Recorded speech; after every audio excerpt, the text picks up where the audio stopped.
E aí galera, tudo bom com vocês? Quem assistiu o último episódio de Game of Thrones, levanta a mão. O terceiro episódio do Game of Thrones que passou nesse último domingo se chamava A Justiça da Rainha. E o título não era sobre a Daenerys, como todo mundo pensava, era sobre a Cersei. Então, como muita coisa aconteceu nesse último episódio, nós vamos por partes. Primeiro nós vamos falar do encontro do Jon com a Daenerys. E todo mundo tava esperando esse encontro épico do João das Neves, mentira, o Jon Snow, e a Daenerys, a mãe dos dragões. Mas como em Game of Thrones não é nada como a gente espera, não foi um conto de fadas. Lembrando que os dois personagens têm a personalidade muito forte, e isso foi mostrado logo no momento que o Jon Snow pisou na ilha. A Daenerys mostrou ali toda a força que ela tem com os Dothraki, e os dragões voando na cabeça dele, tomou um susto, então já chegou chegando ela mostrando ali quem ela é, né? E aí, logo que ele chegou, ela já veio na lata falando que ele tinha que se ajoelhar diante dela e jurar lealdade à família. Só que, como era esperado, ele não fez isso. Ele se recusou e isso me deixou muito feliz.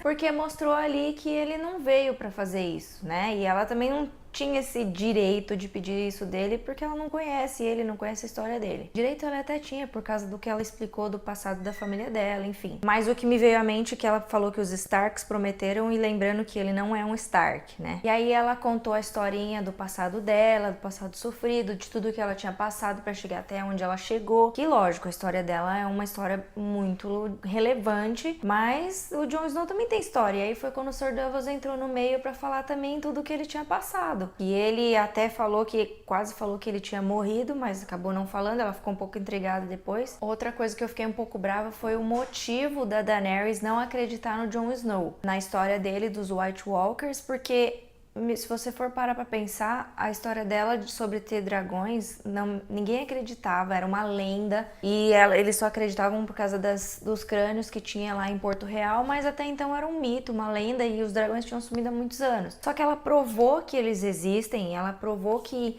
ela tinha os 3 dragões e um monte de gente viu depois.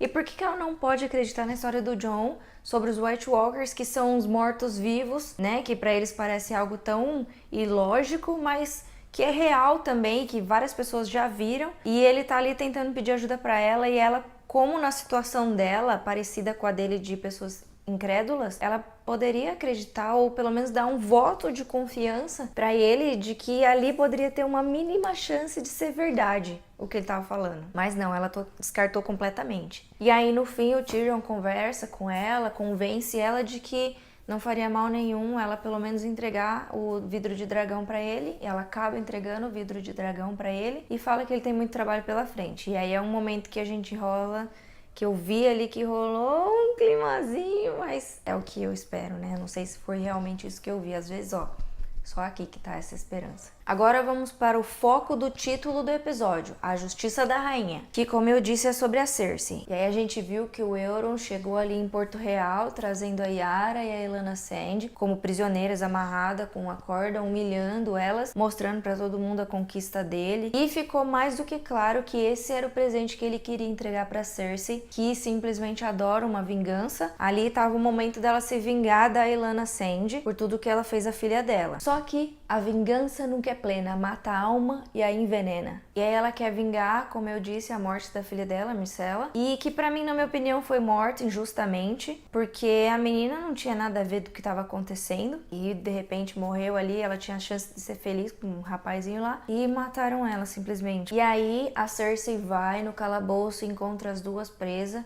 ela vai lá com Montanha e aí ela não fere fisicamente as duas, mas fere psicologicamente, fere com palavras. E isso foi pior, porque ela começou a contar tudo da morte do Oberyn pras duas, e aí foi isso que começou a deixar ela cada vez pior. Contar como ele foi esmagado o crânio dele, nossa, foi... Pra ela deve ter sido horrível ouvir isso. E a Cersei adora esse tipo de tortura, muito mais do que a física, ela gosta da tortura psicológica. E aí rola um momento emotivo ali da Cersei falando pra ela que ela queria se vingar da morte da filha porque realmente ela amava a filha dela. Rolou um momento de uma história da vida dela e foi um momento que ela percebeu que tinha se arrependido, mas tarde demais, né, do que ela fez. E eu particularmente acho que a vingança da Elanna, ela foi completamente sem sentido, porque o Oberyn, ele escolheu lutar pelo Tyrion. Ele escolheu tudo o que ele ia fazer, ninguém obrigou ele. E aí, de repente, no meio da luta, ele tava com a luta praticamente ganha, ele foi egocêntrico, na minha opinião, e acabou perdendo por conta disso. A Cersei mesmo falou. Então, não tem sentido ela se vingar por algo que foi uma atitude do cara. Óbvio, todo mundo odeia a Cersei. Mas vamos pensar logicamente que isso não faz muito sentido. E aí, a filha da Cersei acabou morrendo sem motivo algum. Ela era inocente, e aí sim, não que vingança seja legal, mas aí sim a Cersei tinha um motivo pra odiar a Lyanna Sand.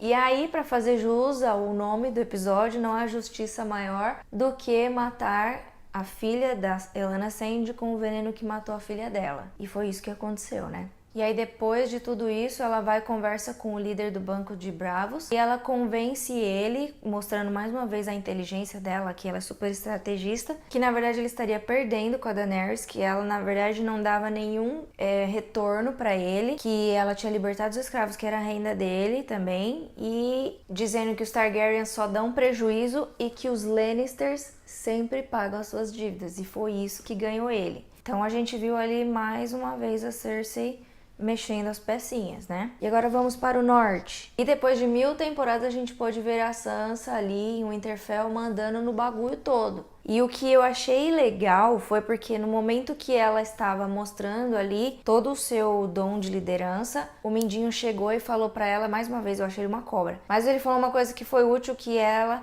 deve saber tudo o que acontece ao redor dela. E foi nesse exato momento que, adivinha quem chegou? O Bran! Nossa, eu confesso que eu chorei. Acredite, eu chorei. Porque foi muito emocionante ver ele voltar, ela encontrar mais um irmão dela, porque pra gente que é fã, ver qualquer retorno dos Starks está sendo emocionante, pelo menos pra mim. Então ver o Bran de novo e naquele momento oportuno, que eu já vou explicar por quê. Ele, apesar de estar super frio, a gente percebeu quando ele vai ter a conversa lá com ela, ele mostra pra ela que ele é o corvo de 3 olhos e ele enxerga tudo. Isso lembra o que o Mindinho falou pra ela, que ela deve saber tudo que tá ao redor dela. E aí ele comenta uma cena que incomodou um pouco a Sansa, mas isso ao mesmo tempo prova de que ele sabe realmente todas as coisas e dá credibilidade ao que ele vai falar futuramente, que a gente tá esperando o Jon Snow voltar pra ter a grande revelação que todo mundo espera aí. Agora vamos falar da Batalha dos Imaculados em Castle Rock, que é a da família Lannister. O Tyrion, ele fez toda uma estratégia pra atacar o Castle Rock e ele foi narrando tudo que ia acontecendo conforme a cena ia acontecendo, falando que o pai dele tinha que arquitetar tudo, menos o esgoto, que era o único lugar que tinha como eles entrarem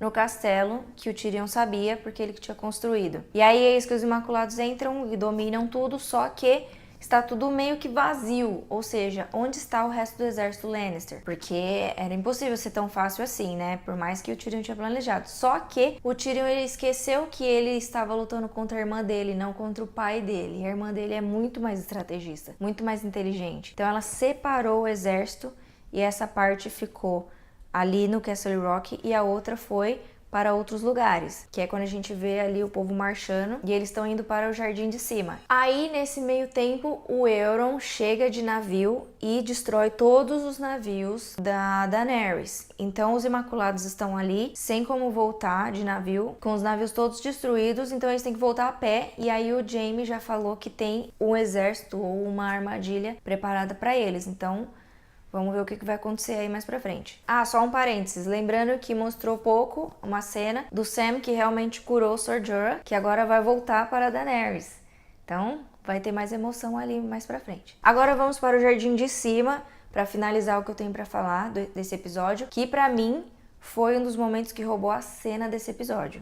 Por um momento, eu fiquei triste porque aconteceu algumas coisas com a Olenna, que eu gostava dela. Então, como eu falei, o exército estava dividido e eles foram para o Jardim de Cima para, mais uma vez, fazer jus ao nome do episódio, porque, mais uma vez, a Cersei vai se vingar da pessoa que ela mais odeia, que é a Olenna Tyrell. Que, na verdade, juntou o útil ao agradável, porque ela já não gostava da Olenna e ela precisava do dinheiro da família Tyrell, que era a mais rica no momento. E aí acontece a cena mais top dessa temporada até agora pra mim. A Olenna, no seu momento de morte, ela tá conversando com o Jaime e aí ela fala pra ele que esse amor por ela ainda vai acabar matando ele, que ela não liga pra ele no fundo e ele já tá meio que embargado nisso. E ela diz que a Cersei foi o único erro dela foi não ter previsto que ela era tão cruel. E aí o Jaime conta as maneiras que a irmã dele queria matar ela, mas ele acaba decidindo por dar um veneno pra ela morrer de forma indolor e rápido. Aí ela toma o veneno e faz uma revelação bombástica que muitas pessoas estavam esperando, mas eu meio que desconfiava um pouco dela também. Acho que todo mundo desconfiava de muita gente, mas eu também desconfiava bastante dela fortemente. E que ela fala que ela que matou o Joffrey com veneno. E meu, nossa, ela simplesmente lacrou o episódio. E aí, o que vocês acharam desse episódio que passou? Vocês gostaram? Vocês têm coisa pra acrescentar? Pensam algo diferente? Agora o que nos resta é esperar o 4º episódio, domingo que vem, que o próprio diretor falou que esse foi o mais difícil dele filmar, será o mais surpreendente e o que os fãs estão mais esperando. Então, eu tô super ansiosa para esse próximo episódio. Você também tá ansioso? Então, a gente se encontra no domingo que eu vou fazer um reaction desse episódio, desse 4º episódio. Então é isso, pessoal. Se vocês gostaram, deixa o seu like, compartilha o vídeo. Não se esquece de se inscrever no canal aqui embaixo. E também indicar para as pessoas que você conhece que gostam de coisas de filmes, séries e coisas geeks. Até a próxima, pessoal. Tchau!